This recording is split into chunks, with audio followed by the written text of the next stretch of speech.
Welcome, everyone. This is Dr. Chris Link. I'm an integrative and functional medicine physician practicing in Jefferson City, Missouri. I'm the medical director of the Integrative Medicine Clinic. The clinic's been open for about 10 years. The goal of the clinic is to provide the very best medicine possible, combining both the best of conventional medicine and the best of integrative and functional medicine, looking to optimize each patient's outcome, one patient at a time. This talk is about what to eat for optimal health. I hope you enjoy it and can use some of these ideas to improve the quality and health span in your life. I love this image of the broccoli and the pepper and the tomato tumbling from that medicine bottle, because indeed, food is powerful medicine that can help prevent illness. And food is medicine that can help reverse illness. Today we're going to keep it simple. We're going to talk about what to eat more often to have better health. We're then going to talk about what to eat less often. None of us are perfect, including me. If we can just eat more of these healthy, nutrient-dense, colorful foods more often, we're going to improve our health. And if we can stay away from the highly processed foods, we're going to improve our health as well. We're going to talk about when it's best to eat, what time during the day. What time during the day does human physiology work the best? When is that? And then we're going to talk about strategies of why and how to eat less, why that's so important, and what strategies make it much more sustainable for many of us. Last, towards the end of the talk, we're going to talk about vitamins and supplements, the benefits, the potential harms, how to select them, etc. America has a chronic disease crisis. 50% or more of Americans have at least one chronic disease now. 86% of the healthcare dollars that we spend in America every year is related to chronic disease. These chronic diseases are increasing despite the very best and all of the wonderful things that's happening in conventional medicine, like it places here at CRMC. Many of these chronic diseases are indeed preventable, and some completely reversible. And I'm just going to wet your whistle on this one a little bit. You know, that type 2 diabetes, where we kind of lose our responsiveness to insulin, and we have elevated blood sugars, and then some of the downstream problems with heart disease and brain disease because of diabetes, that is almost completely reversible. Type 2 diabetes. Does anybody in this room have type 2 diabetes? Yeah, there's a few of us, and family members too. And I can tell you that this is something that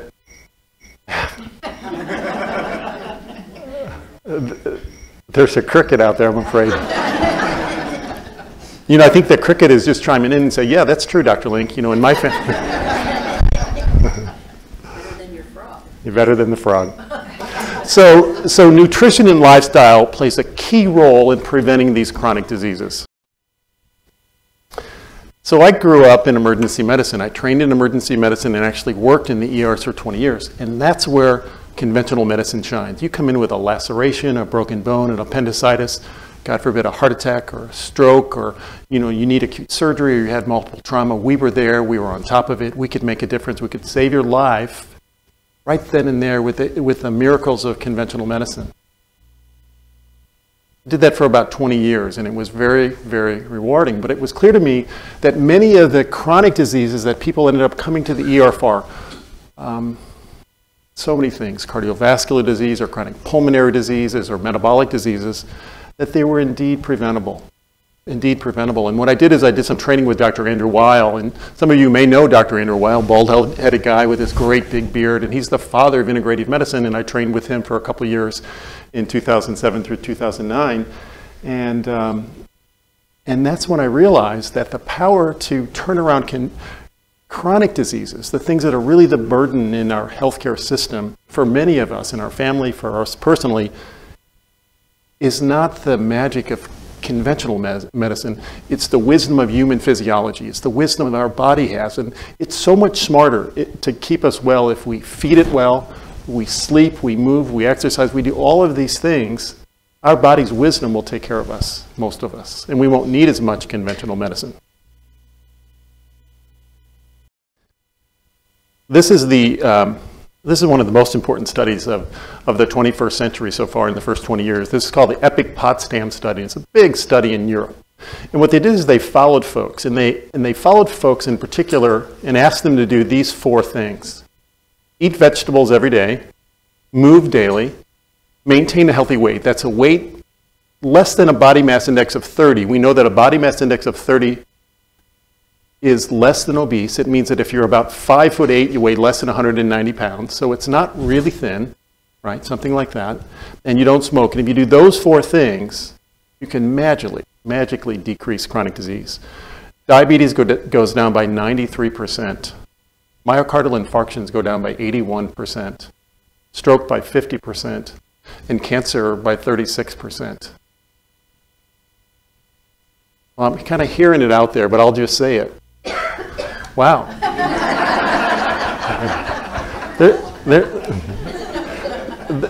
There's really immense power in prevention. So some of you may have seen this slide a month ago when we talked about fasting. So 2 million years ago, food was scarce. Fasting was inevitable. And activity was abundant. Now in 1970 to present, food is abundant. Feasting is almost inevitable. You know, with things at home, at work, you know, there's fast food restaurants everywhere, and activity is often scarce. It turns out that for most Americans now, we know because we have these cell phone apps that we can track this, that they're eating from about 7 a.m. to about 9:30 p.m. or about 15 hours a day. So when your eyes open, we begin to eat. And shortly before our eyes close for the night, we're still eating. This is not a healthy pattern for us, not a healthy pattern. It's one of the reasons we've evolved this way.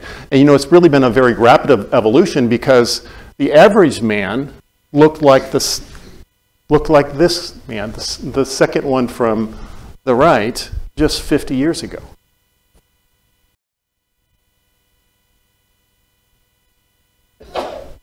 On the right is the axis on the right is the daily calories. On the left is body mass index, and body mass index greater than 30 is obesity. In 1960, the average amount of calories was 2,200 calories a day for a man. By 2010, it's 363 calories more, almost 2,600 calories a day. In 1960, there was about 13% of our population that was obese. Now there's 30%. For a pound of weight is about 3,500 calories. So if we eat every day 300 more calories or 360 more calories, in 10 days we're going to gain 1 pound. And the average American now is about 35 pounds more than we were in the 1960s. I want to let you know, I really want to say this to everybody here. I don't feel, it's not shaming about obesity. It's about saying that our food environment is toxic for human beings. Our food environment and our activity environment. So we can look to change that. And that's what we'll talk more about today. So really the only way we're going to take this backwards is calorie restriction. And the reason I say that is because if you go out and run hard for an hour, and you go run run really fast, 5 miles in an hour, you're going to burn maybe 200 calories, 250 calories. So how many times you're going to have to do that to work 1 pound down? Follow me? If we're eating 360 more calories a day than we should, we're going to have to be a marathon runner most of the time to really exercise the weight off. It doesn't work for most of us. Not that exercise isn't great and it makes us feel good and makes our muscles stronger, we burn more energy, feel better, there's all sorts of benefits, but it's not the way to lose weight in general. The issue is the processed carbohydrates. Particularly toxic is the liquid calories, particularly so. This is one of my favorite sages, and I have a few. This is of the 18th century, and this is Ben Franklin.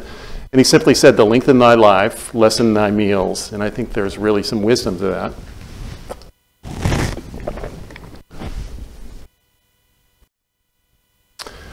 These sorts of foods is what's really available to so many of us every day. These foods are hyper palatable. So you know what that means. That means that you just can't eat one, right? Because the sweet, the fat, the crunch, the salt, and they're high carbohydrate. You see the breads and the pizzas and the chips. Those things, carbohydrates, drive hunger. So if you go home and you have some chips, salsa or something like that, you're very likely to want more. Go home and have an avocado or a fatty meal, that's very satiating. The carbs are not. The carbs drive more hunger because of insulin, and I'll talk to you about that more in a minute. So if we were to design a food that was going to create increased obesity in our country and illness, that's the food we designed for that. So this is the carbohydrate insulin hypothesis of obesity has been forwarded recently by Harvard and a man named David Ludwig, and I'll introduce you to him a little bit later on in his book, which is really fabulous.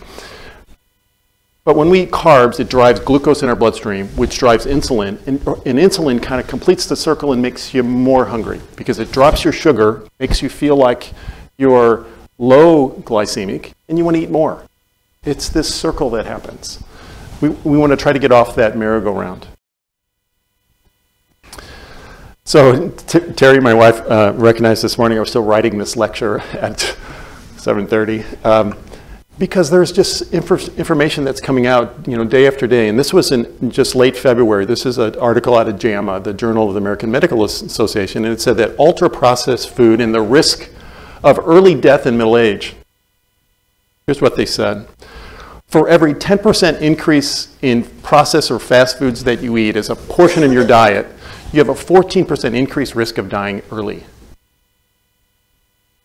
Yeah, wow. Wow.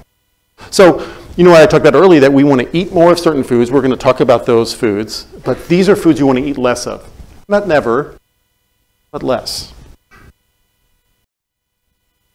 This is from an Egyptian pyramid about 4,000 years ago, and it said, humans live on 1/4 of what they eat, and their doctors live on the rest. I'd really like to change. I'd really like to change that. And and the fact that all of you are here, and then you'll communicate to your friends and bring it home to your family. This is the way we change it. I'm going to say a little bit about integrative medicine, then we're going to really dive deep into what. So integrative medicine looks at more the why than the what. So when you go to a physician, if you go there with thyroid issues or anxiety or heart disease or cancer or diabetes, we first think about what we should be giving you. What medication do you need? That's a conventional approach. It's like trying to fix what's happening up in the trees, that if the leaf starts to get brown, well, let's paint it green. And I don't really want to be denigrating towards conventional medicine. I am a conventional medicine physician with an integrative bent. But it seems to me that we should be looking at the roots. What's the root cause? Could there be some problem with lack of sleep? Could there be some problem with poor diet or poor digestion or stress or nutrient deficiencies? Many of the things that cause the things up in the tree leaves happen from the roots. And one of the biggest movers of that is nutrition. Really. I have a lovely dog. She's almost 16 years old. Her name is Lily. We got her from the Humane Society when my kids were way back in grade school. Lily got sick a couple years ago and started to have some trouble with her belly. And I took her to the vet, and the vet said, first thing out of the vet's mouth, out of their wisdom, they said, what you been feeding that dog? Right? And we looked at, maybe he was getting a little bit too many table scraps and that kind of food, so we changed the food up, and now she's pretty amazing. She's got an arthritic hip and arthritic shoulder, but she's happy, and she's not having the GI trouble that she used to have, and she's still alive and with us. Okay, so let's talk about what to eat for disease prevention and reversal. So let's eat more of these. So look at this pyramid. The pyramid doesn't have a bunch of grains or breads Toast their cereals on the bottom. It's real food. Lots of veggies, beans and lentils and whole grains, fruits of all kinds. But if you're a diabetic or a type 2 diabetic, less fruit. Less fruit for sure. Meats of all kinds, fish, poultry, and eggs. And dairy. And if you choose to have dairy, whole fat dairy is the way to go, not low fat. I want that to sink in just a minute. We're going to talk about fats and saturated fats and fats in general. But low-fat dairy is not particularly healthy for us for a few reasons. One of the reasons is there's actually more sugar in it. The other reason is there are actually more chemicals in it. And the third reason is that the fat in the dairy is actually the satiating part. And so you're really not giving yourself a lot of benefit by eating a low-fat dairy product. You may not want to eat a whole lot of dairy, but if you choose dairy, use the whole-fat dairy. In fact, type 2 diabetics have less problems with their diabetes, and they're less likely to become a diabetic if they eat whole-fat dairy. Women that want to get pregnant are more likely to get pregnant if they're eating the whole-fat dairy. Nuts of all kinds, and olive oil is the queen of oils. And then some sweets. It's okay to have some sweets, but notice that it's not emphasized. It's at the bottom of this pyramid. These are the macronutrients, the biochemistry of life, fats and carbohydrates and proteins.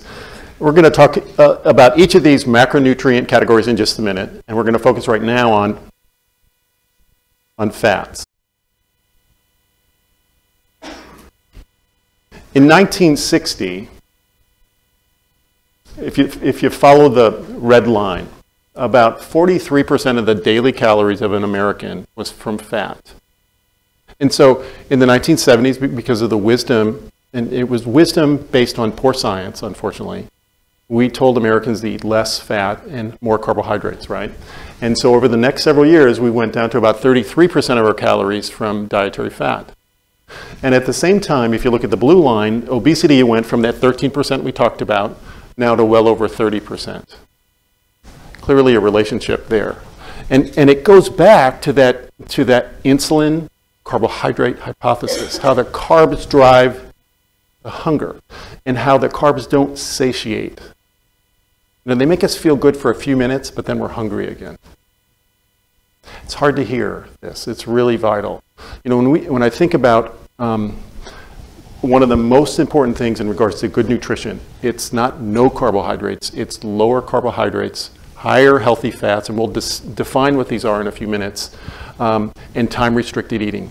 Those three things, and we're going to talk about all of those today. In 2015, the U.S. dietary guidelines have shifted from what happened in the 1970s, the low fat, to lifting the ban on total dietary fat. This is from the USDA. We lifted the ban on total dietary fat. It is warranted, they said, to move away from total fat reduction to healthy food choices instead, including those high in healthful fats. So, fats are no longer a four-letter word. And as far as I'm concerned, thank goodness, I love fatty foods. You know, one of my favorite food is an avocado. Another is nuts. Another food is eggs. I love those. And I don't mind throwing in a little bacon now and then. I don't think bacon is the most healthy food we can choose. But, you know, having a little bit of saturated fat now and then is okay, and we'll talk about that too. The New England Journal of Medicine is the premier journal of medicine and science in the world. Maybe the British Medical Journal would argue with that, but it is really absolutely excellent. And this is a study, it's called the Predimed study. Very famous study published in 2013. And what they did is they took a group of people. All of them lived in the Mediterranean area, so they were eating kind of a Mediterranean diet. Half of them, they said, we want you to eat 4 additional tablespoons of olive oil daily, or have 30 grams of nuts more daily. So eat your great diet and do this. So they gave them a bottle of olive oil and asked them to go through it every week. Bottle of olive oil, okay? And what happened is they stopped the study early because after just a few years, it was so clear that the high olive oil and nut diet decreased heart disease and stroke by 30% that they had to stop it. They had to stop it. It was so powerful. Olive oil and nuts are amazing in regards to reducing the risk of cardiovascular disease. This is a study in the British Journal of Cancer. And if you have nuts 5 days weekly, you decrease the risk of prostate cancer by 34%, dying from prostate cancer. Nuts are amazing in regards to their minerals and phytochemicals, and they clearly reduce heart disease and obesity and stroke. And remember, I think many of you have heard this or could tell me this, that nuts are high in fat. We got to watch those because they're going to create obesity. That's not, it's not the case. I'm really learning that. This is another article out of JAMA, Journal of the American Medical Association. This is olive oil and breast cancer. So it's still out of this huge Predimed study, and they looked at women and they followed them. The women that were eating more olive oil had a 68% decreased risk of invasive breast cancer. Women that were in the study who had breast cancer were much, much less likely to have a recurrence of the breast cancer. Olive oil is interesting because, first of all, it's a monosaturated oil, and our body can burn that as a fuel. A car can burn gasoline and a truck can burn diesel. Well, human beings can burn carbohydrates and sugars, or we can burn fats. It turns out that fats actually burn cleaner in our system.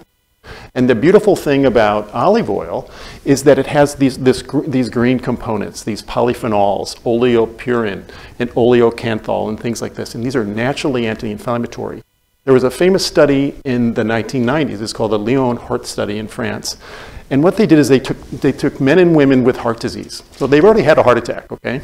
And they said, okay, let's put you on olive oil in the Mediterranean diet. And within 1 month, the group that was on the olive oil and the Mediterranean diet, their heart attack and stroke rates went down already because the anti-inflammatory green components in healthy olive oil kind of turn off the inflammation in the lining of the blood vessels, the endothelium of the blood vessels, and they do just amazing things to help that heal and help it be less reactive and much less likely to cause clots. And it's the clots that block the arteries, right?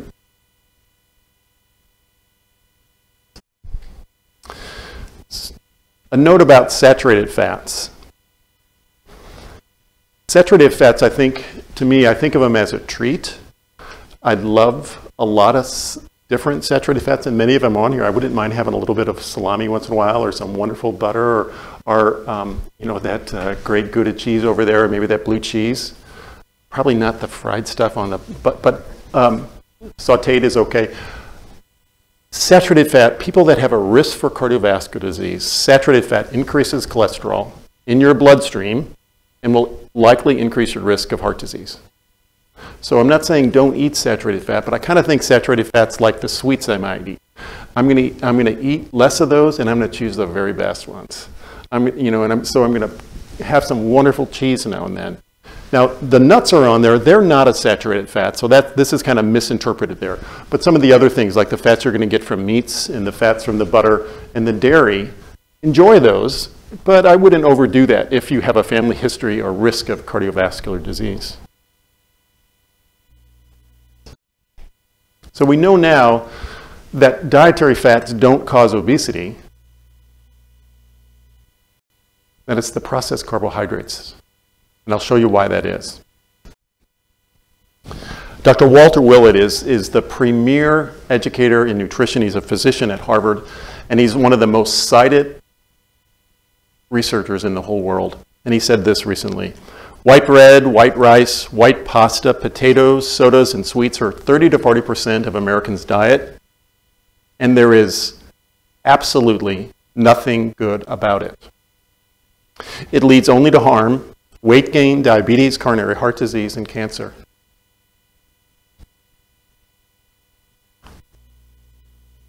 Let's talk about processed versus unprocessed carbohydrates. So on the left is a processed carb. So when you eat that, it's going to get into your bloodstream very quickly. Orange juice or sodas or even breads and bagels and things like that. And some of you that may have had an experience with a diabetic having a hypoglycemic reaction, you just give them a little bit of orange juice or a little bit of Coke. Within 30 to 60 seconds, their blood sugar is coming up. well, gosh, if we're drinking a Coke or orange juice, what's happening to our blood sugar? And we don't need or want those kind of spikes of blood sugar in our body. So on the left is a processed carb, and on the right are the unprocessed. These, come with their fiber and their coatings, and they need to be digested, the broccoli and the sweet potatoes and the whole oats, and they break down slowly, liberating their sugar very slowly. You don't get the spike in blood glucose. Dr. Willett went on to say, choose a wide variety of vegetables and fruits. Don't include white potato as a vegetable. Go easy on fruits that are higher in carbohydrate, such as oranges, bananas, and apricots, and simply avoid fruit juices.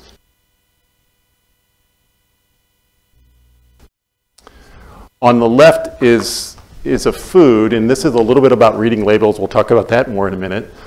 But this is a heart healthy food. You've seen this on the shelf in the middle of the grocery store, right? It's in a box. It says Cheerios. It says heart healthy on it, right? American Heart Association. Those are oats in an O. They've been ground in a very fine powder. They're formed back together. When they hit your stomach acid, they simply go and they turn into liquid sugar. So you get a great bump in blood sugar immediately after you eat those, immediately. If you instead have this, an unprocessed, low glycemic steel cutout that your body's going to need to digest over a period of hours, you liberate the sugar and energy over hours, and it's exactly what you need. And and we'll talk about this more later too, you add a little bit of nuts or some oil to that and some fruit, and you have a powerful breakfast, the steel cut oats. So in this slide here, if you eat a high glycemic diet, you kind of see it down here, the potatoes and the sweets and the syrups and the breads and the fruit, etc. You get a big bump in your glucose in just a few minutes, and then insulin follows. This goes along with that insulin carbohydrate hypothesis. It quickly drives down your blood sugar, and actually back here in 2 hours, your blood sugar is now lower than it was before, and you're feeling hypoglycemic and hungry again. And if you're a 7-year-old that had Fruit Loops for breakfast and maybe a waffle or something like that, and you're sitting and trying to learn math in 9 o'clock, and you can't sit still and fidgeting, it might be because your blood sugar's low. And instead of get in trouble with the teacher, if the meal was different, if it was a solid meal with some meat and some fat and maybe then a little bit of cereal with that, something that's more rounded and diverse, they're going to be able to focus better in school.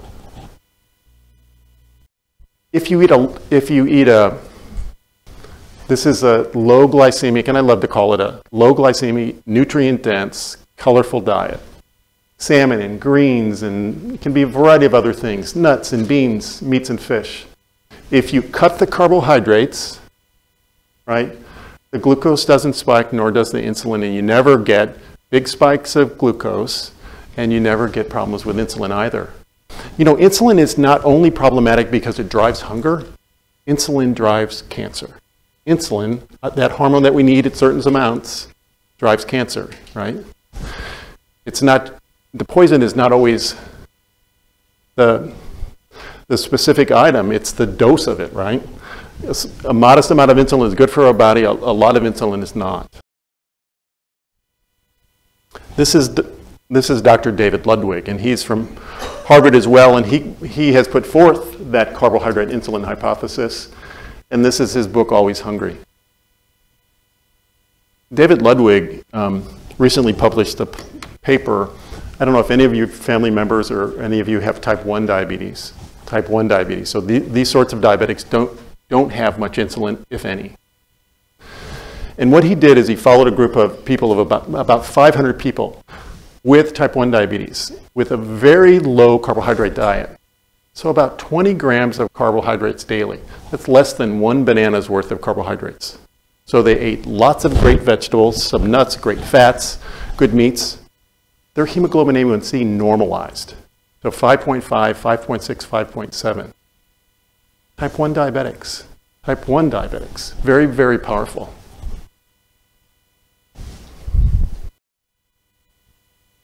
We talked about liquid calories. So imagine having that cup of orange juice for breakfast, coffee mocha at 10 a.m. to keep you going in the morning, a little bit of a cola for lunch, maybe a drink in the afternoon, some tea when you get home, and then a beer after dinner watching the baseball game. You know, you can get 1,400 calories from the liquid calories just with that in one day. And I would bet that there were times in my life that I had a day like that.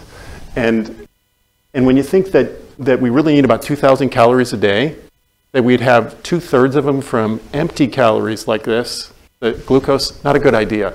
And again, I'm not shaming, I want to just give information, because I think if we have the information, we can make the changes. So,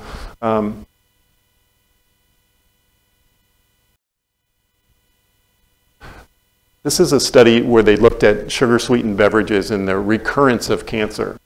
Higher sugar-sweetened beverage intake was associated with a significantly increased risk of cancer recurrence and mortality. This is a study that was just published again in February that I was putting together this morning. 81,000 women, the Women's Health Initiative, one of the most important studies. It is the most expensive study ever done in the world of medicine. $1 billion it cost. And what they found is that if you have 2 Cokes a day or something like that, 23% increased risk of stroke, 29% increased risk of heart attack, 16% increased risk of dying of any cause, and an increased risk of obesity, diabetes, and dementia. I wanted to let everybody know that there's a lot of information here. You may want to come back to it. I'm going to publish this on our website I think it'll record just fine, and it'll be available for you or your friends if you'd like to share it or revisit it. So what to drink? Lots of water.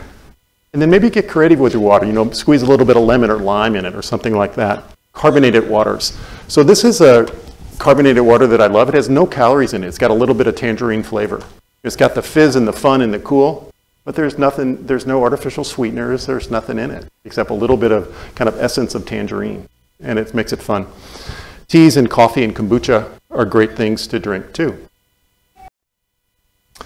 Green tea is amazing. Some of you probably drink it. It's really good for us. If you're not drinking it and you enjoy tea, green tea would be a nice thing to add. It's low in caffeine, really rich in antioxidants, supports the liver and the bones. Green tea actually keeps women's bones healthier. I like green tea, but I love coffee. And coffee is one of the, I could give a whole hour lecture on the benefits of coffee. It's, you know, when we look at this over the last 10 years, the risk of Parkinson's, dementia, heart disease, depression, suicide, all go down as coffee drinking goes up. There's no increased risk of cancer with coffee. Coffee is really good for us if you enjoy it, and if it's not keeping you up at night, right? So drinking it however it works for you. I can have a couple cups in the morning quite nicely and it doesn't affect my sleep. But what's right for you? My dad can drink coffee until he goes to bed at night. And it's probably, you know, he's 80 years old. It's probably part of why he's as healthy as he is now. The thing you want to avoid, though, is putting those sweeteners in it. And the other thing I'd really caution you guys is to read labels and pick up, if you use artificial sweeteners or artificial creamers, read them. And just turn it over, and if you feel like you needed a chemistry degree, or maybe a PhD in chemistry, to understand really what's in, can you hear me? If you feel like you need a PhD in chemistry, then you shouldn't try something else. And I'd recommend using some whole cream. You know, whole cream and some wonderful black coffee. Yes? Yeah, I'm glad you asked that. Does decaf coffee have the same benefits? And it has about 9 out of 10 of the benefits. It's not quite as good at mood. The caffeine really is a mood elevator. But really the polyphenols, things, different chlorogenic acid is a polyphenol in there that is really good. It's also in the decaffeinated. So by and large, decaffeinated is just fine.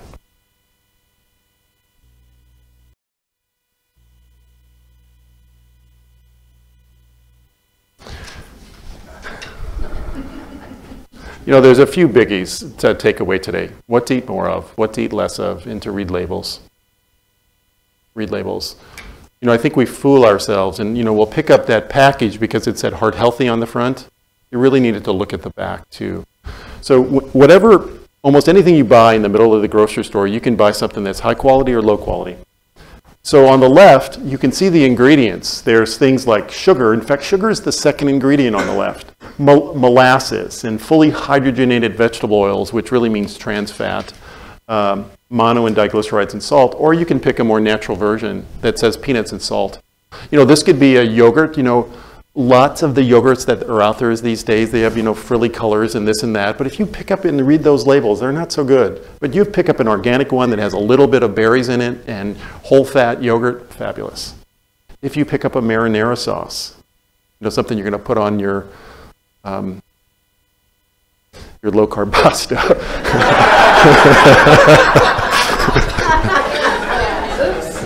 Oops. You can see the same thing where some of them are just delicious with, olive oil and tomatoes and oregano and garlic and onion, and other ones have sugar and this and that and things you want. So just read labels. It's going to make a difference in the quality of the food that you choose.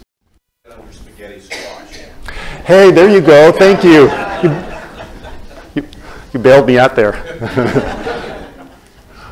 All right, so the second macronutrient, protein.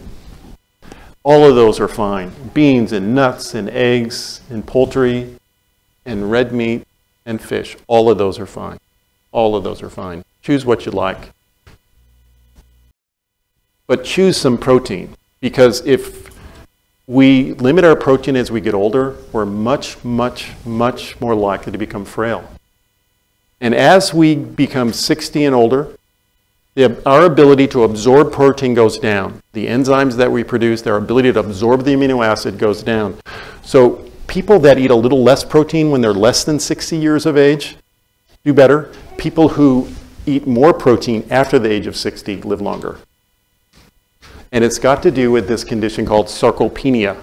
When you lose muscle, so if you look at that, that's a cross-sectional MRI of the thigh up there. And at age 25, it's thick with muscle, about the same size. At age 63, it's about 50% fat. So it's not just about the protein, but the protein is very, very important. So how do we improve muscle protein building and maintenance in our bodies? Optimal protein is 30 grams per meal. I'll show you what that means. It's about 4 or 5 ounces of chicken or beef, 30 grams per meal, at least 2 meals a day, and some resistance training. We now know that resistance training has a very powerful effect on maintaining muscle, and it actually significantly decreases cardiovascular disease. So it's not just about maintaining muscle, it's about keeping our heart functional too. So these are many different proteins that you could choose. You could choose some, for about 30 grams. It says here about 3 ounces of chicken, a 4-ounce hamburger, a big cup of beans, 4 ounces of tuna, a big cup of almonds, 3 or 4 ounces of salmon. And for you that like eggs, and I'm one of those, if you're going to get 30 grams of protein from eggs, you have to eat 4 or 5 of them. 4 or 5 eggs. And it's really clear, if you have any questions about it, it's really clear that the yolk is the multivitamin of the egg. Okay? And that fat and cholesterol in that egg yolk is not harmful. There is nothing that tells us that the cholesterol we eat affects the cholesterol in our blood for the vast majority of people that are in this room. There's a few outliers, but the vast majority, cholesterol is okay to intake. And eggs are a wonderful food. And then the Greek yogurt as well. But we do want to choose our meats right, and we want to prepare them correctly. So it turns out that if you grill a meat, like we're going to hopefully do when it gets warm here in a few weeks, you want to be careful. When you burn or grill meat at high temperature, it changes the surface proteins, and there's something called a heterocyclic amine, and those increase cancer. There's no question about it. Highly processed meats, like the ones on the right, the cold cuts and the hot dogs and this and that, and the bacon, most of the bacon too, by the way, is also not generally as healthy for us. Fish is very healthy for us. And the fish we want to eat more of are things like salmon and whitefish and sardines. The fish we want to eat less of because of mercury is primarily tuna and marlin, orange roughy, swordfish. What this is telling us is that most of these fish here are small, the ones on the left. They don't live as long and they don't get as big. A tuna might get 750 pounds and go for, like $300,000 in Japan for that big tuna, because they love that and they have it in lots of different ways. But those bioaccumulate mercury over their lifespan because they eat fish all day long. And those other fish accumulated mercury, and then they really accumulate when they eat the fish that have already accumulated some mercury. These smaller fish, the salmon and sardines, they don't live that long and they're small and they don't bioaccumulate and they're just fabulous for us. I was listening to the speaker from the Cleveland Clinic just a couple of days ago, advanced specialist in rheumatoid arthritis. And he said that women that have 2 servings of salmon or sardines weekly have a much less risk of getting rheumatoid arthritis and a significantly better presentation when they have it. It's much easier to control. And it used to be, and I'll bet you some of you in this room have went to your physician with some condition or maybe with a family member and asked, doctor, is there anything we can do? Is there anything we can do with our food or our diet? Anything else we can do? And often the answer is no. I hear that a little less from my patients these days, but I still hear that they've had rheumatoid arthritis or lupus or heart disease or GI concerns, and that the diet doesn't really make a difference. It makes a huge difference. And now the data is becoming so clear that major institutions like the Cleveland Clinic are really embracing that and then bringing it to their patients.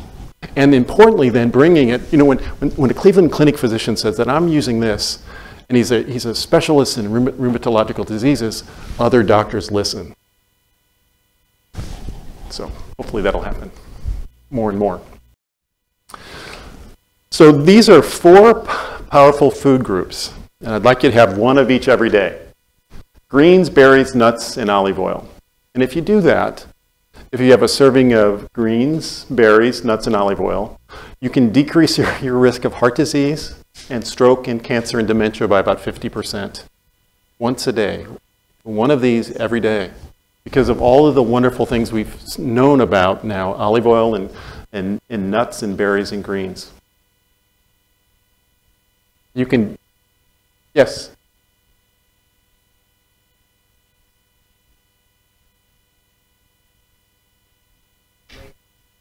Yeah. So what we're looking for primarily is oils from plants and oils that are processed appropriately. It turns out that olive oil is the most studied oil, and studies like that Predamud study. And we know that it's a monosaturated oil. There are other wonderful monosaturated oils like avocado oil. That's in my cabinet. We use it frequently. Grapeseed oil is an interesting oil in that you can heat it to higher temperature, so that's a useful oil. Coconut oil is a useful oil, but it's a very highly saturated fat, so I wouldn't use that very often. If you have a wonderful coconut curry soup, absolutely, make it, enjoy it. But I wouldn't say, and it's not been studied either in a big way, coconut oil. So we're looking for monosaturated oils and oils that are processed in a really healthy way. Yes? What would you consider a serving? So thank you. What is a serving of greens and berries and nuts and olive oil? Olive oil, 2 to 4 tablespoons a day. Nuts would be a good handful. And so I'd say about 25 almonds, for example. Berries is about 1/4 to 1/2 cup. And greens as many as you can eat. They're just fabulous. Yes, ma'am. My concern always is the pesticide. Mm-hmm. Especially if the started. You betcha. So, to me, I try to stay. Yeah, I think that's a really good idea. So organic food is very important. She said that she doesn't eat as many fruits as she'd like because of the potential exposure to pesticides and herbicides. There's a wonderful chart at EWG.org. It's called the Dirty Dozen and the Clean 15. So there's 12 fruits and vegetables that are problematic for sure, and they have high levels, and there's 15 or so that tend to be low levels that you don't necessarily have to get organic.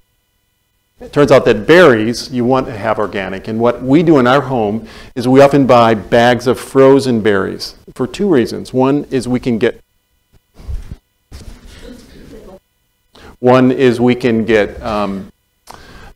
we get them at a better price and they don't go bad on us, but we also can get organic ones. We can go up to, in all of our grocery stores in town, they have bags of organic blueberries that are frozen from the, and there's a good friend of ours that has a great blackberry patch. I still have some of those blackberries in my freezer from last summer. We get those out now and then. So I'd recommend frozen, I'd recommend organic whenever possible, and also look at the Clean 15, which is easily searchable on Google. So we're going to sum it up a little bit on what to eat. Yes? I understand our federal regulators have said that if you have 75% olive oil, you can call it 100%. For a simple way to tell if it's 100% or the question was about olive oil. Maybe all of you have heard it, but just in case you have not, how do you know it's real olive oil? How do you know it's not been adulterated or maybe cut with other things like canola oil that's a lot cheaper? We know right now that Italy actually exports more olive oil than it produces. So we know there's a problem there with it, right? Just the math didn't quite add up. I don't know how to answer that. I'm really surprised that our regulators allow that. It's very difficult to know. They have they have people that are actually, there's sommeliers that are great wine tasters. There's also olive oil tasters. So what I do is, I know some brands that I really like, and the sources I like, and I feel real confident about it. I'll show you more about that in a minute. Actually, why that's an important question. Thank you.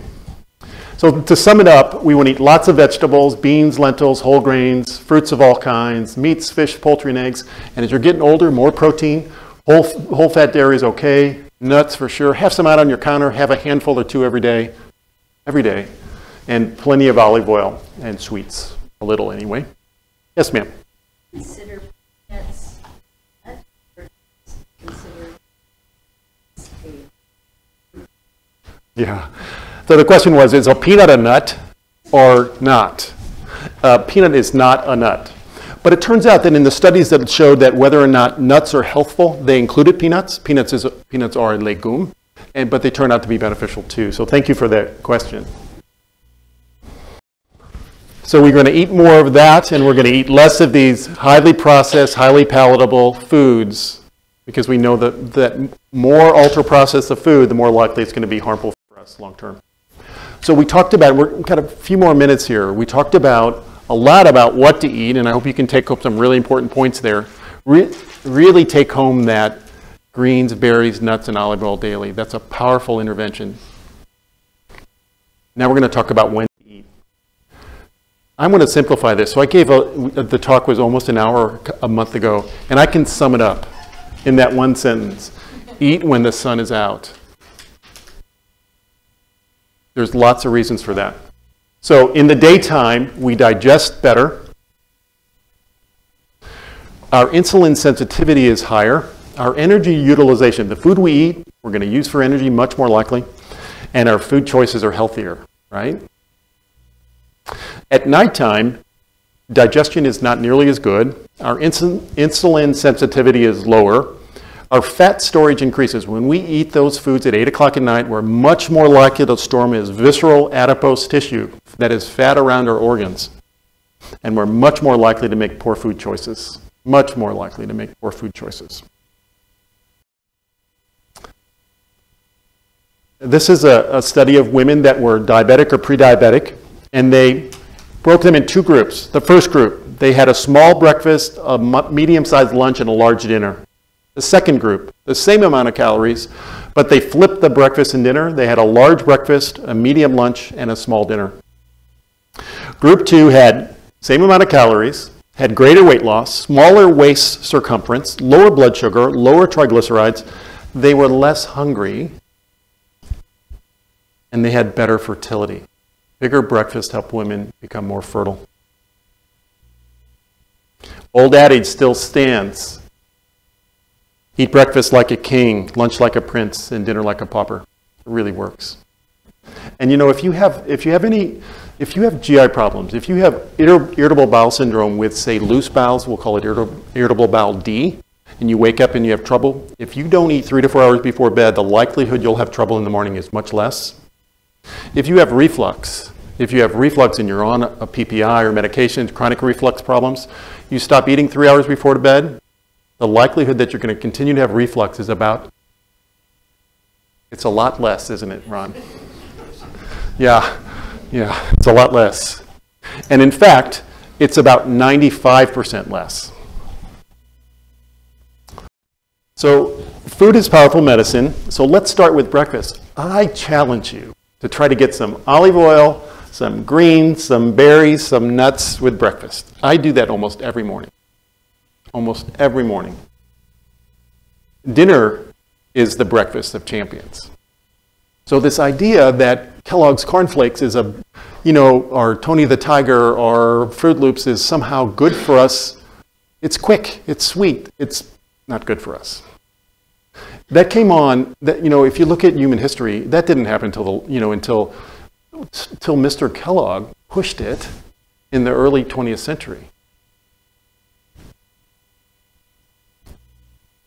So you may not be able to see this as well, so I'm going to just say that one there on the top is actually some steel-cut oats with some blackberries and some nuts and a little bit of whole cream on it. Maybe some cinnamon. Fabulous breakfast. And you get most of what you need there. You have the berries and the nuts, right? And then this other breakfast here it would be one that I would really love to have. A large amount of sauteed greens. Like we all like to have food that fills us, right? The pasta or the rice or whatever. On my plates, it's the greens. I'll saute a whole box of greens, slice it up, put it in some olive oil in the pan, some salt and pepper. We use adobo spice, which is a wonderful peppery, garlicky spice. And it wilts down from a whole box to about that much. Fry up a couple eggs in that same olive oil. And I fry them low, because if you can use olive oil to cook with, there's no problem with that as long as it doesn't smoke or burn. And then those slices on the right are some pieces of a sweet potato. And that's about the amount of sweet potato a person should eat with a meal. Not necessarily a sweet potato, but a portion, maybe a third of a sweet potato. So it's very common for us to cook sweet potatoes and leave them in the fridge, and we'll reheat a slice of them as part of our meal. I love sweet potatoes. And sweet potatoes are not white potatoes. They have nutrition all the way through them. Those carotenoids that make them orange like that, those are fabulous for us. And they actually have a lower glycemic load, how much sugar you're going to get from them, than does a white potato. Time-restricted eating. So this is the 13-3. Fast 13 hours overnight and about 3 hours before bed. And if you do this, and the cool part about this time-restricted eating is you don't have to count calories. You're just compressing the time in which you eat. Instead of the 15 hours, you're eating in about a 10 or 11 hour window. It helps metabolism, lowers cholesterol, lowers blood sugar, enhances fat burning, improves fatty liver disease, which is epidemic in our country right now, lowers inflammation and leads to healthy nutritional ketosis. We're going to talk about those lovely ketones here. You can have on the period time when you're not eating calories, you can still have coffee and tea and water. That's all fine. Just not with calories in it. And the cool part about this is if you do it 5 out of 7 days, you get most of the benefit. I'll show you an interesting mouse study on that. Okay, on this in this top slice here, this is a study where they took obese mice and they fed them a standard American diet, and they let them eat all day long, all night long. They actually eat during the night. They're nocturnal animals, and they became morbidly obese. If they time restricted them, they let them eat in this more of a 9 or 10 hour window, they became less obese. So it didn't change what they had available to eat. They just changed when they ate. The second part of the study, lean mice. They fed them an American diet. They let them eat anytime they wanted. They became obese. They time restricted them. They remained lean and fit. The last was a lean mouse, standard American diet, time restricted. What'd you say? Time restricted work. Yes, but yes, right. And the weekend they let them do what they let them party, and they did, and they stayed lean and fit. So time restricted feeding in humans, we call it time restricted eating. 9 to 12 hours, 9 or 10 hours if you're trying to lose weight. Time restricted feeding is therapeutic for obesity without calorie restriction. It's effective against the high fat, high fructose, high sugar diet. We don't want to have that anyway, particularly the high fructose and sugar. And it protects against metabolic diseases, even if it's interrupted on the weekends. Isn't that cool? I think so.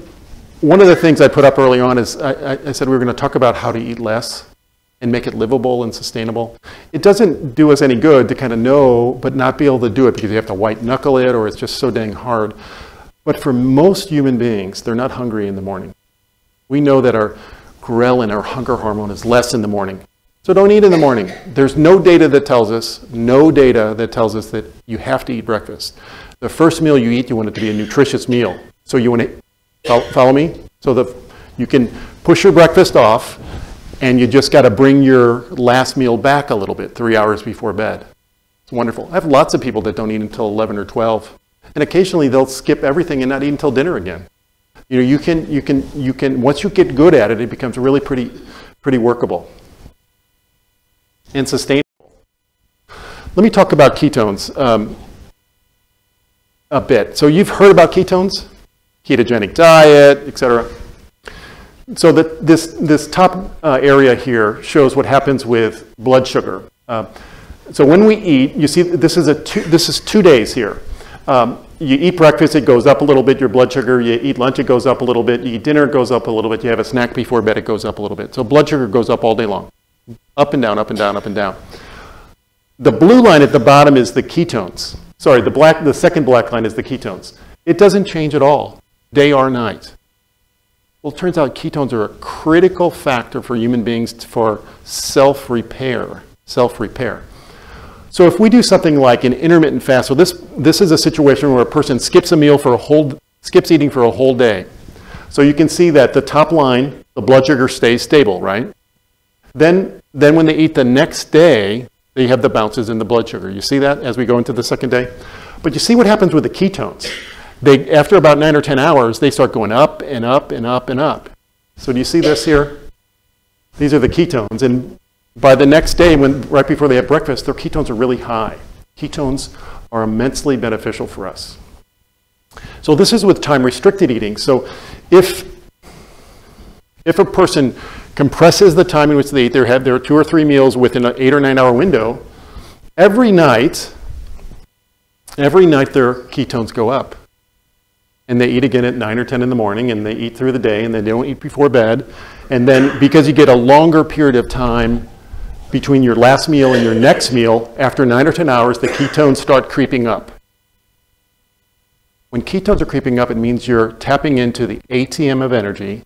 That's visceral adipose tissue. You're burning this. So that's good in general, good for metabolism, lowers the risk of diabetes, but the ketones are self-regenerating for us. So they provide energy, they improve weight loss, they decrease our risk of cancer, they increase something called brain-derived neurotrophic factor. People with Parkinson's disease who fast significantly overnight, every night, have this brain-derived neurotrophic factor that goes up, and it lessens their progression of Parkinson's disease. This is food as medicine. You're understanding the power of ketones. Ketones make us less hungry. The ketones are up, you're less hungry. It switches the metabolism, and it turns on repair. And the term for that is autophagy. So what ketones do is they tell the cells in our body, so when the ketones are there, it tells the body that energy is a little bit low. So the body knows the cells in the body that need to be repaired or recycled, so it can go to that liver cell or to that brain cell or to that heart cell or that muscle cell that's no longer doing its job, using the protein and fats and the resources of that cell to keep the other cells strong, and takes that cell and recycles it, repairs it or recycles it. Well, that's how we renew. This is very important.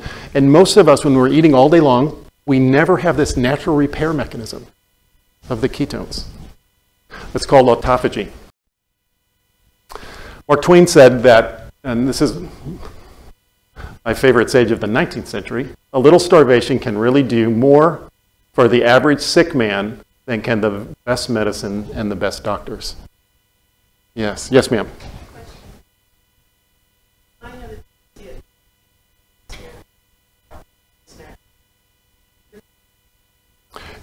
Well, it's okay to eat snacks during the day. It's the longer period of fasting overnight that's the key.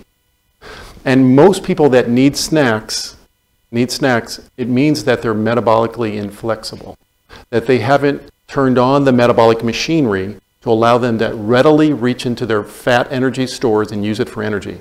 So it's very easy for me to skip lunch or dinner. I'd skip dinner, once or twice a week, because I'm fat adapted. So as soon as my body needs energy, it can just reach to these ATM of stores and use that for energy really readily because I have the enzymes and the machinery necessary. So it's a little bit of training. It's like if you're gonna want to walk up that hill fast, you gotta start walking up that hill and training yourself, right? You can do the same thing metabolically. It works. And this business about hypoglycemia, it is just telling us that we're not trained metabolically yet. But we all have the ability to do that very quickly, actually. This is a study in JAMA Oncology, and this is a very important study for all of us in this room. April 2016. They put these women on a time-restricted program. Half the women were asked to fast 3 hours before bed and 13 hours overnight, 5 nights weekly. Then they followed these women for 7 years. The women who did that had a 36% decreased recurrence of breast cancer. All of the women going in had breast cancer. They followed all of the women. Half of them did the time-restricted eating. 36% decreased recurrence of breast cancer. 36% decreased risk of breast cancer. I'll bet you that 90% of the physicians in this country don't know this study. They should. They should. This is really powerful medicine. And it's a major journal, and it was a great study. And it's consistent with what we know about science. 22% decreased risk of dying from any reason during those 7 years. Any reason. And by the way, the women who did this had lower cholesterol, lower blood sugars, lower CRP, lower reflux, and better sleep. And better sleep. When you eat late, you're not doing yourself, you're not working in synchrony, in circadian rhythm with your body. I want to just mention, and we're getting really close to the end, folks. This is going a little longer than I expected, so if anybody feels like they need to leave, I won't be offended. So the fasting mimicking is by Dr. Longo, and he's a major researcher at USC and the University of Genoa in Italy. And he developed this diet where it's 800 calories a day for 5 days. So it's a low calorie, it's a vegetarian diet, and it stimulates in a very, very, very powerful way autophagy and cellular renewal. So it's 5 days, low calorie, it's fasting mimicking. So it's not, you're not taking all the food away for 5 days. It's a low calorie vegetarian.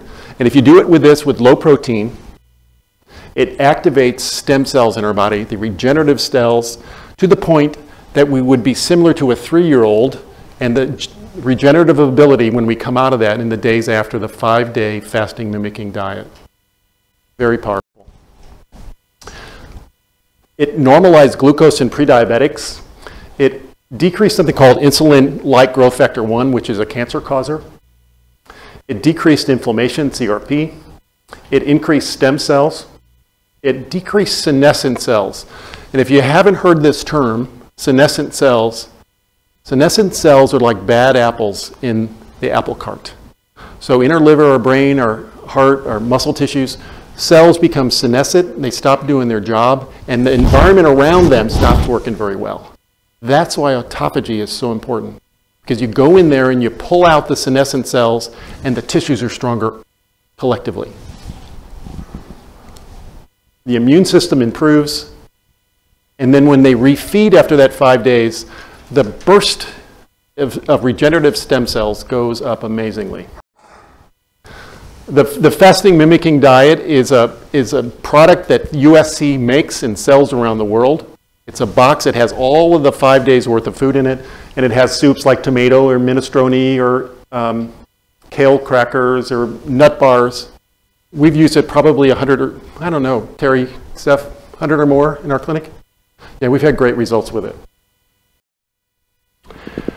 My talk on fasting is available on YouTube. You can find that if you go to this website here, or simply if you Google drchrislink.com and look under presentations. And that was done about a month ago, and that's available for you. I want to just say something really quick about reversing diabetes, because I want people to know that this is so possible. I had a man that came into me 6 weeks ago. His hemoglobin A1C was almost 7. He went on time-restricted eating and a low-carb diet, came back to me in 21 days, folks, 21 days. And his hemoglobin A1C was 7 and very diabetic, and it was 6.0 in 21 days. 21 days. And he said, that was easy. I'm amazed by people when they come to me that engage this time-restricted eating and the low-carb diet, that they tell me that it's much easier than they thought. Much easier than they thought. So treating and reversing type 2 diabetes, you eat the vegetables, non-starchy, nuts, healthy fats, meats and fish, very few fruits, like a quarter cup of berries is all you would have in any one day, and beans and lentils. And this is for type 2 diabetes. You cut the carbohydrates, you limit, or really you just take out processed grains and breads, sugary drinks, starchy tubers like white potatoes, and sweet fruits like bananas and grapes. That's the treatment to reverse diabetes type 2. That's the treatment. This is what a low carbohydrate diet looks like, the kind of diet that we might use to help reverse type 2 diabetes. It's higher in protein, about 25% of the calories are from protein. It's certainly high in healthy dietary fats like the avocado and olive oil, even things like coconut oil and bacon and butter once in a while, and certainly healthy meats and fish. But interestingly, much less in the way of carbohydrates. A little bit of fruit and very little in the way of grains. Turns out, though, that about 70% of the food volume really is in this category of colorful, nutrient-dense plants. This makes for the optimal diet to reverse type 2 diabetes. This is a study recently in the journal Diabetes Care, and they looked at in-meal timing of carbohydrates and how that affected the blood sugar. And what they found is if you had your vegetables and protein first in your meal, and you had your carbohydrate at the end of the meal, that the bump in blood sugar was significantly less. They describe this as the eat bread last approach. And maybe you might skip the bread entirely and just enjoy a small amount of a wonderful dessert. But again, if you have the carbohydrates early in the meal, you get a quick bump in your blood sugar, and it actually increases your hunger towards the end of the meal. So this is a good thing to keep in mind. Okay, let's shift gears a bit and talk about vitamins, minerals, and supplements. Vitamins. Are they safe to take? Are they effective at improving our health? And if you decide yes on both of those questions, how to choose them. I think this can be overwhelming.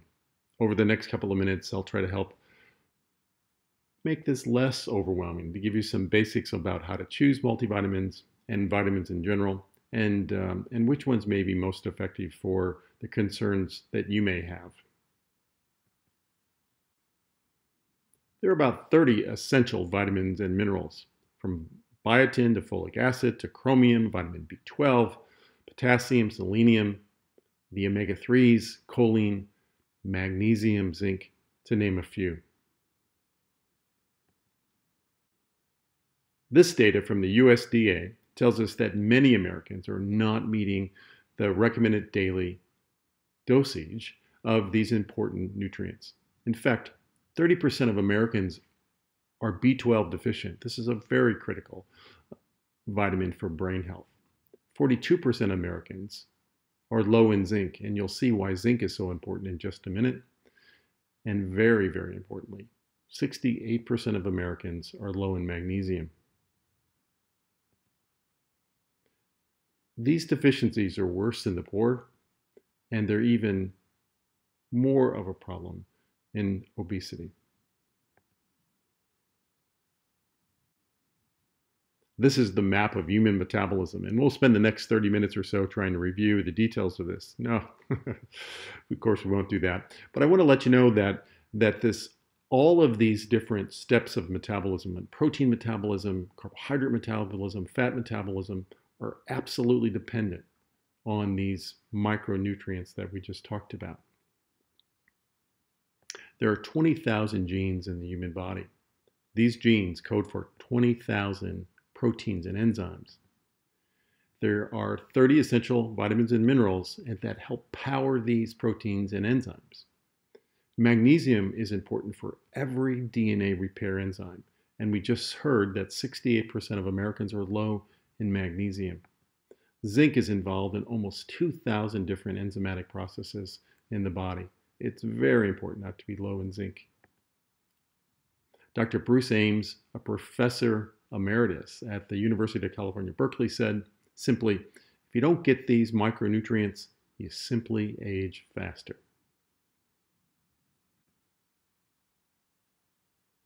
Now, this is an article from the Journal of the American College of Cardiology in 2018. They looked at whether multivitamins and other supplements help to prevent cardiovascular disease. And what they found was this: vitamin B9/folic acid decreases strokes. That B complex vitamins help decrease strokes as well. Multivitamins help to decrease heart disease. And they summed up by saying a multivitamin, multimineral supplement was inversely related to the incidence of coronary heart disease when all studies were considered. And what that means in summary is that if you took a multivitamin, you are much less likely to have coronary heart disease. Now, this is a very recent study, February 27th, 2019, and it looked at families with autistic children. They followed these families and looked at, did they take multivitamins in the future, and did these families have other autistic children? What they found was that mothers who took prenatal vitamins during the 6 months before any subsequent pregnancy were 60% less likely to have another autistic child. So these important minerals and vitamins are critical in the development of the fetus and makes it less likely that this fetus will go on to become an autistic child. These are my basic supplement recommendations for just about everybody. I think a multivitamin, multimineral makes sense. I think it is a insurance policy against micronutrient and mineral deficiencies. Vitamin D clearly makes a difference for all of us in regards to bone health, brain health, balance, muscle health, immune disease, fighting off infections. I think it's important for all of us. And an omega-3 fish oil is also very helpful, particularly if you're not eating high quality cold water fish 2 or 3 times weekly. And vitamin B12 for everybody older than 50. We know now that at least 30% of older adults are low in vitamin B12.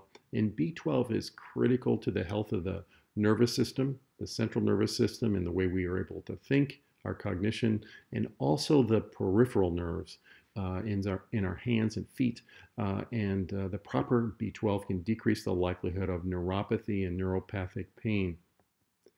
Calcium is reasonable as well, about 200 milligrams daily for women. Probably not for men, because we don't need extra calcium. We don't want calcium to build up in our arteries.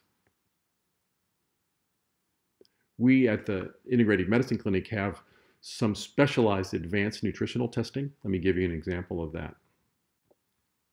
This is our nutritional test called the NutriVal, and it does look at those 30 essential vitamins and minerals and other things as well, some toxic compounds like lead and mercury. This is an advanced nutritional test, and it is available at the Integrative Medicine Clinic. And what this does is allows us to personalize the approach and the recommendations for a particular individual's needs. This individual was very low in B vitamins. You can see the column on the left, the red column, and so it was very important that they had a B complex for their health.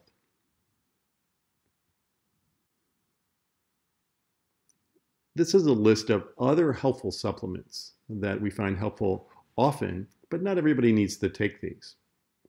Magnesium can be helpful for replacing magnesium if you're low, and for GI health, particularly if a person has constipation. 1 to 300 milligrams twice daily can be very helpful for that. A probiotic that helps balance the bacteria in our GI tract. It's helpful for lots of different things, but clearly for irritable bowel syndrome and even for autoimmune diseases. A terrific probiotic that has many billion, about 30 billion with many different species, is the way to go at this time. Curcumin is a wonderful anti-inflammatory spice that comes from the spice turmeric, and it turns down inflammation in the body. About 500 milligrams twice daily can be helpful. Vitamin C has been known for now several decades to improve immune health, and 500 to 1,000 milligrams twice daily can decrease the likelihood of colds and flus through the winter. And if you are unfortunate to get one of these colds and flus, if you up the vitamin C to about 4,000 to 8,000 milligrams divided through the day, that can help speed the recovery from a viral infection. And the last helpful common supplement we recommend is coenzyme Q10. It certainly helps with energy and heart health. And if you're on a statin medication to lower your cholesterol, CoQ10 can be helpful in that regard as well. I want to say just a bit about our clinic. The Integrative Medicine Clinic is now an independent clinic. It had been associated with Capital Region Medical Center for the last 10 years, and I, as an emergency physician, had been involved with Capital Region all the way back to the mid-1990s. The clinic is now independent. I still remain a medical staff member at Capital Region Hospital, and I teach in the family medicine residency program. I have a terrific relationship with the hospital. They have certainly helped to incubate my clinic over the last 10 years to get this integrative medicine offering opportunity in this community. What we focus on at the Integrative Clinic is men's and women's health, thyroid disease, helping people improve their digestion and abdominal pain, helping to decrease type 2 diabetes and even reverse it in some people, to help manage cholesterol and to decrease a person's risk for cardiovascular disease. We look to help improve autoimmune disease and sometimes even reverse that.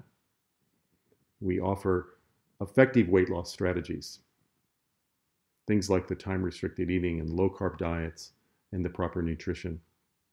We use bioidentical hormones for men and women when they're necessary and called for.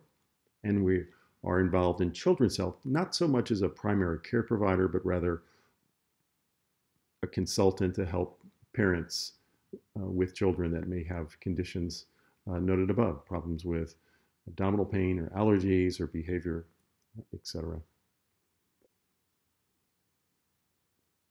The Integrative Medicine Clinic has as a part of it the Integrative Medicine Shop. The Integrative Medicine Shop has healthy products, foods, gluten-free, low carbohydrate, etc. that I'll talk to you about in just a minute. But the shop is open to the public, so you don't need to be a patient if you're interested in some of these products and nutraceuticals. We have a variety of different things, foods and spices that we really enjoy to use in our own life and our patients find helpful. These are organic spices.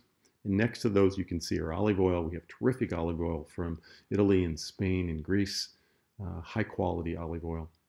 We have some terrific fish, from sockeye salmon to flavorful and really well-preserved sardines, and low mercury tuna that many people really enjoy. Here are some of the condiments we have. These are simple ingredients, organic typically, high quality, low sugar, made with great oils like the mayonnaise with avocado oil. There's salad dressings with olive oil. There's ketchup with simple ingredients, and sriracha sauce and barbecue sauce. All the kind of things you really like to have in your pantry, but you want safe and wholesome alternatives for that. On the left, you can see some wonderful granolas and some gluten-free crackers. Here are some more gluten-free products, some books, and some gluten-free sweets and treats, generally lower carbohydrate than you'd find at other places, made from nut flours. Here are some terrific soups that come from Europe and France. They're in a glass jar. They are typically organic and quite healthful.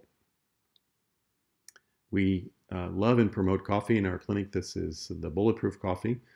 And you can see on top of that even the vital proteins, collagen that we like.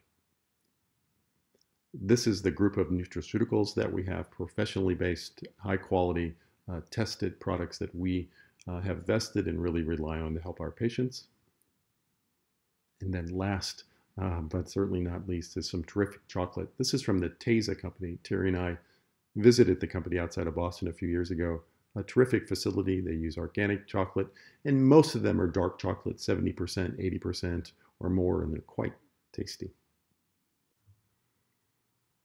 Last, I wanted to say that at the Integrative Medicine Clinic, we provide nutrition, supplement, and vitamin consultations for those people who are not current patients, but are interested in getting kind of an overview of what might be optimal for them. We have nutrition educators at the clinic that will spend something like 15 to 30 minutes with you to give you a good idea of what would be optimal for you at this time. And we try to keep the price low, $15, so it's accessible to almost everyone. Please let us know if you're interested.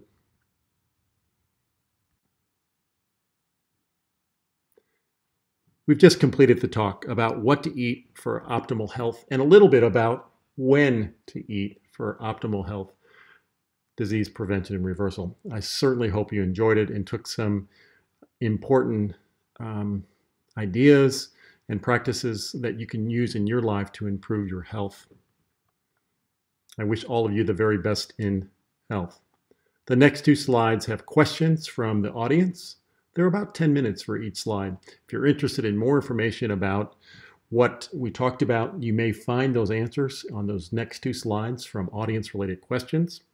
And if you're interested in having a consultation in regards to integrative and functional medicine, please contact us at the Integrative Medicine Clinic, 573-632-5585. And before I open it up for questions, I just want to sum up a minute. To eat more of those good things, those green vegetables, those whole foods, the nuts and the berries and the olive oil, more of that, right? Less of the processed foods. To try to do some of that time-restricted eating, not eating 3 hours before bed, fasting overnight, many nights. These kind of things clearly improve our health and can lead to less chronic disease, and that's what we're all aiming for, really. And more health in our life. We may not get a whole lot more years. Only God knows what the years we're going to get in our life, but we want more years, more life in the years we have, right? And you can do that by eating well, sleeping well, and taking care of these things. And if anybody has any energy for questions, I have energy to answer them.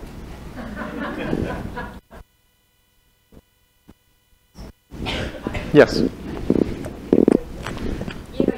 cite a lot of stuff. Why did you have it?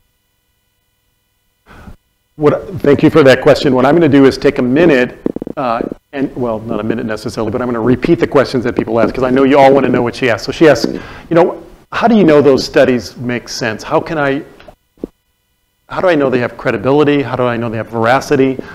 How do I know I can believe them?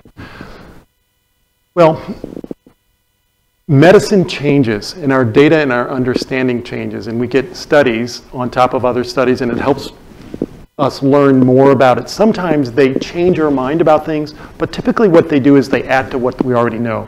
So when they're published in a journal like the Journal of the American Medical Association, that's why I tried to point that out, or the New England Journal of Medicine, they are reviewed by the top scientists in the world, or they don't get in there, right?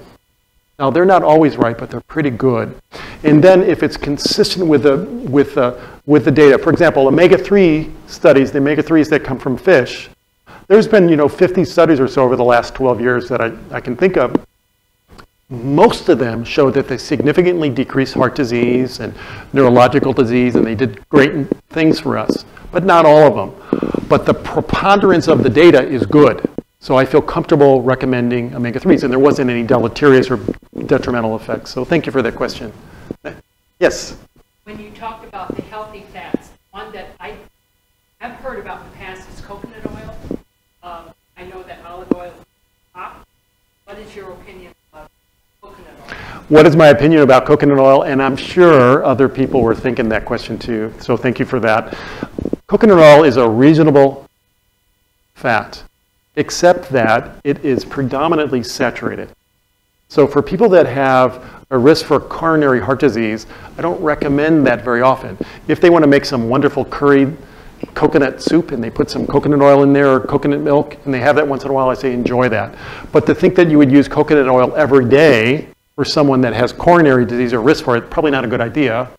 So I'm not a great fan, and I don't add coconut oil to my life very often because I know the benefits, the studied benefits, and we're talking about study after study after study that talks about olive oil. There's no good studies.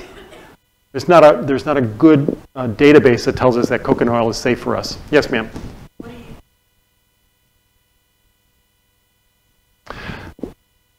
So some people take a tablespoon of coconut oil, it'll melt at room temperature, and then they kind of swish it around their mouth. They suck and swish and suck, and it has some antibacterial and antifungal properties to it.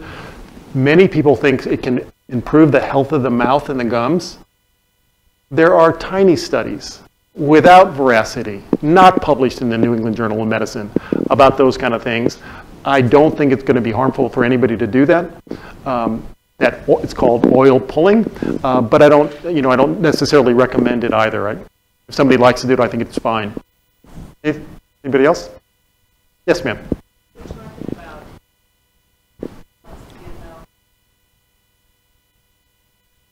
What are the good milks to drink, she asked, and what about nut milks? So personally, I prefer nut milks to cow milk most of the time.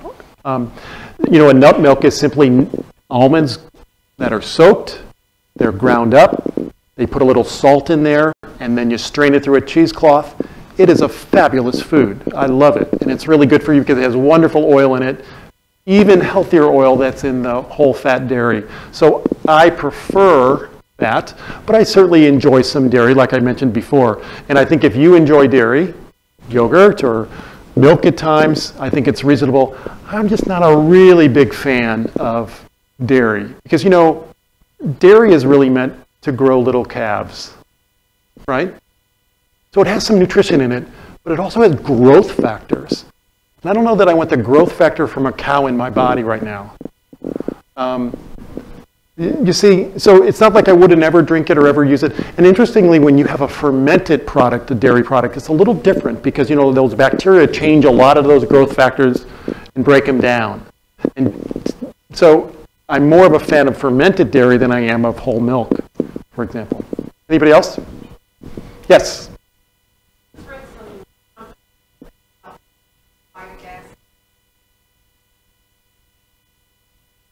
Yeah. She talked about some chemicals that are found on the surface of beans and legumes and lentils. They're called anti-nutrients. One of the term is called lectin, another term is phytic acid, and it can change how we can actually break down and absorb that food. In fact, really, what a bean wants to do is be swallowed up by some animal, not fully digested, and then drop somewhere where it can conveniently grow in a nice pile of fertilizer, right? That's what a bean wants to do. So it has anti-nutrients on its surface. There are some people that think that those anti-nutrients can increase things like leaky gut syndrome and autoimmune disease and things like that. The preponderance of the data tells us that people that eat beans and lentils and legumes and even peanuts and those kind of things, that they live longer and stronger. There are some people that it may not be so good for, and it turns out if you pressure cook beans, that the anti-nutrients on the surface are generally degenerated.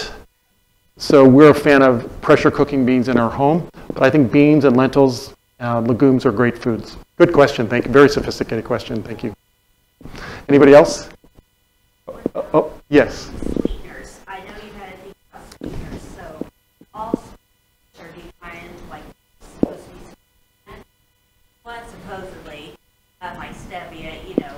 Right. What's your thought about? What is my thought about sweeteners? Another way we say that in medicine these days is non-caloric sweeteners, things like stevia and NutraSweet and sucralose and other things like this. Okay.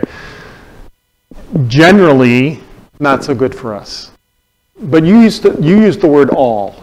And I think that we don't have to be perfect. And if you want a little bit of stevia to make something taste a little bit better, I think it's okay to use judgment. Because what we want to do is we want to eat more of those foods and a little bit less of those and generally have a better dietary pattern. We know that things like diet sodas that have NutraSweet in it change our microbiome in a way that increase our risk of diabetes. So I think generally it's probably a better idea not to have too many non-caloric sweeteners. Stevia might be better. It comes from a plant. But you know, other dangerous things come from a plant too, right? So like the things that come from tobacco, right? So we can't say it's good just because it came from a plant. So I'd say, I think it's okay. I might lean towards stevia, like you said. But what I do is, when I want something sweet, when I want something sweet, I'm just going to have a little bit of maple syrup or honey. And I do have a consultant in the back of the room that's going to raise her hand and tell us a better answer. Terry, what did you say? Just like sugar? Yeah, so there is a sweetener called Just Like Sugar that is, what is it made of, Terry? I forget. Inulin. What's that? Yeah, it's made of chicory root, and it's made from inulin, I believe.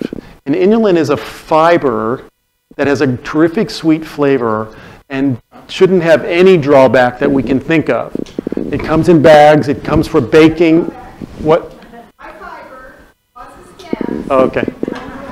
So it's a drawback for the person you live with. All right. A question or two more if you have it, or otherwise we'll let you all go home and get a good night's sleep. Yes, ma'am. More about fasting and what should you not calories? Like if you're doing an all-day fast, that you recommend. I mean, there's no still or liquid or Most of the time when people are going to do more prolonged fasts, I like to sit down and talk to them more about that. But when you're doing a fast, whether it's a low-calorie fast or a no-calorie fast for 24, 36, 48, 3 days or longer, you need to drink plenty of fluids. And really, you need to increase your salt, or otherwise you feel kind of lightheaded and puny and dehydrated. I frequently do a 5-day low-calorie fast. It's called the fasting mimicking diet. It has great power in regards to regenerating our stem cells in our body. And the way I get through that very comfortably these days is I drink plenty of water and teas, sometimes some fizzy drinks, and the little bit of food that I eat on those days, I salt it very generously because I want to retain that fluid while I'm losing some weight and changing through the fasting. One more question if anybody has it. Yes? Kind of what you presented, it seems more like go-ish diet is what you kind of encourage. I'll give you another name. I'll name it for you again in a minute, but go ahead. Okay. Yeah. So my question is, though, that why is there, when you, like that, forks over knives, and there was this big push, and some of the studies they reported with that, like, why do you choose this with more, why would they push that, I guess, the protein, as we age, is so vital? Yeah. So there is, some of you may have saw the movie Forks Over Knives, and maybe some of you are vegetarian or vegan, I'm not sure.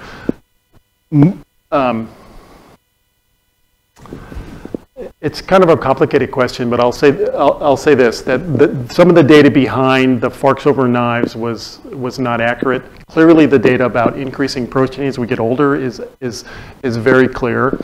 You don't have to get protein from meat. You could be a very healthy vegetarian. I think that most of us need to eat mostly plants.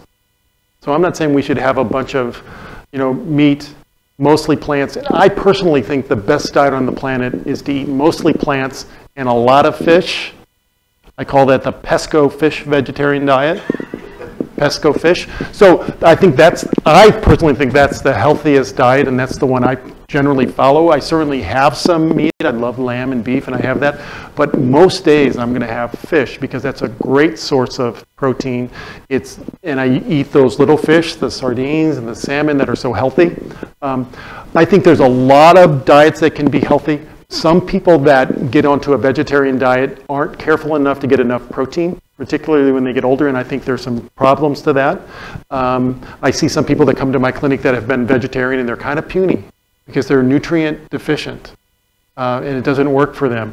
What we try to do in our clinic is dial in the diet for you by doing some testing and working with you, but clearly mostly plants with the right amount of protein. Yeah, one more, yes. Listed shrimp.